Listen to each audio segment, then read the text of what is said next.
right now on 5 on Your Side at 10. The location of the new beef plant and its facilities is a cause for concern for people living in Lake St. Louis. Those chemicals can also get into the water. Now time is running out for residents to voice those worries. Showers and storms are over for a few days, but I'll time out some more rain and thunder for part of the weekend. Also, lots of dry time. A public transit plan going off the rails. Definitely should be a no-brainer because South County is part of the St. Louis region. The roadblock that could be in the way of a long-awaited MetroLink expansion. For years, there's been passionate debate about extending MetroLink's north-south line into North St. Louis County. But tonight, that vision is hanging by a thread. Good evening. I'm Mike Bush. And I'm Kelly Jackson. The county administration has turned down 4 proposals from an outside firm that could have made this extension a reality. But the county's executive office insists this is not the end of the line. 5 on Your Side's Brent Solomon is live to explain what will happen from here.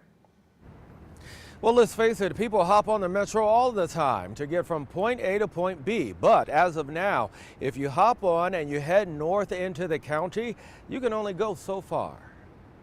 It's definitely convenient because it gives people the opportunity to get to work or get to the grocery stores or to doctor appointments. Michael Lawrence lives in North County and sees the value MetroLink trains bring to the region. Definitely should be a no-brainer. He's referring to this. As you can see, as you head north into the county, you can't go any further than the airport.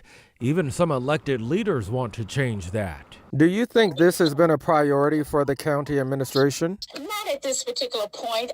This has been on the books and has been talked about for many, many years now. The county executive's administration scrapped 4 proposals from an outside firm that studied extending the north-south line into North St. Louis County. They would have started at Natural Bridge Avenue and North Grand Boulevard in North City. The folks in North County deserve this. With Clayco moving right in there in the North Park area, we have Amazon there. We're going to have Performance Foods there. So we need a place where our folks can get to their jobs. A spokesperson for County Executive Sam Page tells me the proposals received involve taking light rail along hills and in steep areas that could lead to slow trains and backlogs.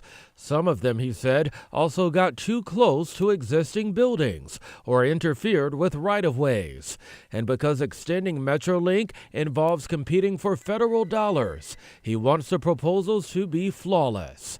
So the administration has asked that firm to go back to the drawing board. We're back to looking at how we can make that move forward right now. All right, back live now. Dave says going further north would mean access to St. Louis Community College and for people in Ferguson. The county administration says it would like to see a plan that also puts more buses onto the streets so that people have a mix of options. We could learn about the next wave of proposals come fall. Kelly. Thanks, Brent. Lake St. Louis residents are sharing their concerns about a meatpacking plant and its water treatment facility upstream near Wright City. Tomorrow is the last day to submit public comments to the state. 5 on Your Side's Laura Barcheski talked with neighbors about contamination concerns. She joins us from the newsroom with their reaction. Kelly, they're very worried because the meatpacking plant's water treatment facility sits right on a creek that runs right into Lake St. Louis. Karen Clark and her husband have lived on Lake St. Louis for more than 30 years. Being out on the 550-acre lake is part of their everyday life. We moved out here so we could ski and boat, and my daughter and I both skied on the ski team. And now a new meatpacking plant and its water treatment facility will be just miles down the road. That water treatment facility is being built next to Peruke Creek, which directly feeds Lake St. Louis. While construction is already underway, they're currently going through the permitting process with the Missouri Department of Natural Resources. But Peruke Creek is already on the list of compromised streams. But I know that dumping into it could make it worse. We could end up with algae blooms, and that's toxic. So our lake could be not for recreational use. She never imagined she'd be worried about contamination from yet another creek for the second time in her life. I lived across the street, grew up across the street from Coldwater Creek. My first cancer was in 1984. I was 31 years old. My second cancer was in 2000. Another neighbor, Matt Evans, lives in Lake St. Louis and works in wastewater treatment for Novo Water Technologies. He's seen just how bad it can get. I think the residents should definitely be concerned. Like, the pH levels are going to be an issue for wildlife, cancer risks, toxicity risks. Evans says in their experience at other meatpacking facilities, they don't test for everything that could be harmful, and sometimes their company is coming in after contamination happens, but it doesn't have to be that way. We use microorganisms basically, and we basically turn all the wastewater into clean water, and they allow us to dump it back into the river. Clark says to make sure the residents are safe, she wants the DNR to take more action. So we want them to rewrite the permit, rewrite that anti-degradation report. An anti-degradation report, I learned, is only done if a body of water is going to be degraded.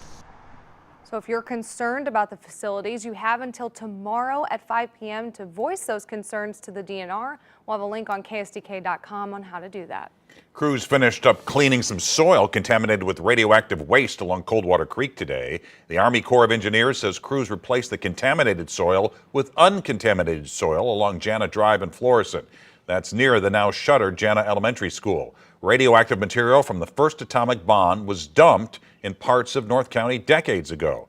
Residents believe the contamination has caused many to become sick over the years. Legislation that provided compensation to the people who got sick is currently stalled in the House of Representatives. They have until Friday to pass that legislation before it expires.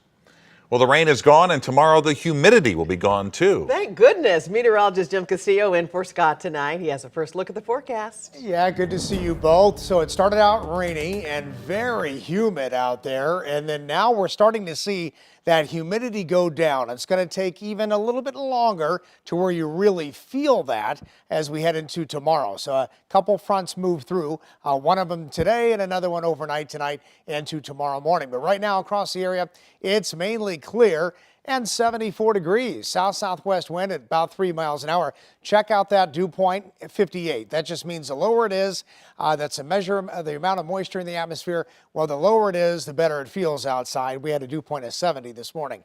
So those current dew points are a little bit lower to our north and west, and there's that second front that eventually moves our way. So back behind it in Omaha, really dry air, so we'll get that in here as we get into tomorrow. So mostly clear tonight, most of us dropping down into the lower 60s and a west-northwest wind on the light side.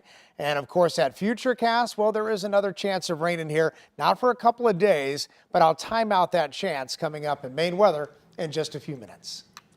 Hours ago, a bill that would have protected access to contraceptives failed in the Senate today. Senate Democrats say it was a part of a push to protect birth control. The Right to Contraception Act would safeguard access to birth control nationwide. 2 Republican women in the Senate supported the plan, but it still fell short of the 60 votes it needed to pass. Illinois Democrats insisted the bill was crucial to pass, claiming birth control has been threatened since Roe v. Wade was overturned. Because they don't care that birth control is safe, effective, and an important part of reproductive care. MAGA Republicans insist they're for freedom. What about the freedom to decide the future of your family and whether or not you're going to have a planned pregnancy? That is so fundamental and so basic. Today's act was largely symbolic, but comes during a heated election year. Republicans say it's a political stunt because contraception remains legal nationwide. This is just a show vote in anticipation of the election. This is continuing the campaign of fear-mongering we've already seen. Among the majority Republicans to shut down the bill were Missouri Senators Eric Schmitt and Josh Hawley. Neither have released why they voted against the proposal. Senator Hawley is running for re-election this year. His challenger is condemning the vote. Democratic challenger Lucas Kuntz says in part Hawley's opposition to birth control shouldn't shock anyone. Josh has spent the last year lying, but barely trying, about his longtime support for a national abortion ban, his support for Missouri's total ban on abortions without exceptions for rape and incest, and his fake commitment to protect IVF from the same legal arguments he pioneered. This vote comes a day before anticipated decisions by the Supreme Court on an abortion drug.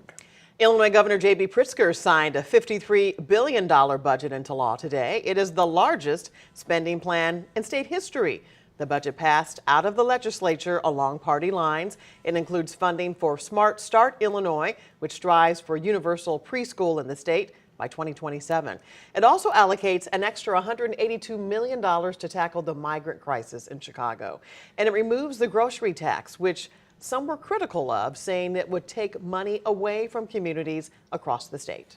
Today, the superintendent of the Parkway School District announced he will be stepping down. Dr. Keith Marty announced he will retire at the end of the next school year. Marty has been superintendent for 14 years. He joined the district in 2011. He's been an educator for almost 50 years. His last day will be June 30th, 2025. The school board says they will release a plan on the process to find another superintendent in the coming weeks. A man on the road to recovery. It was very obvious this guy was out to, kill or hurt or harm somebody. The search for the driver who forced this bicyclist to take a leap of faith in order to save his life.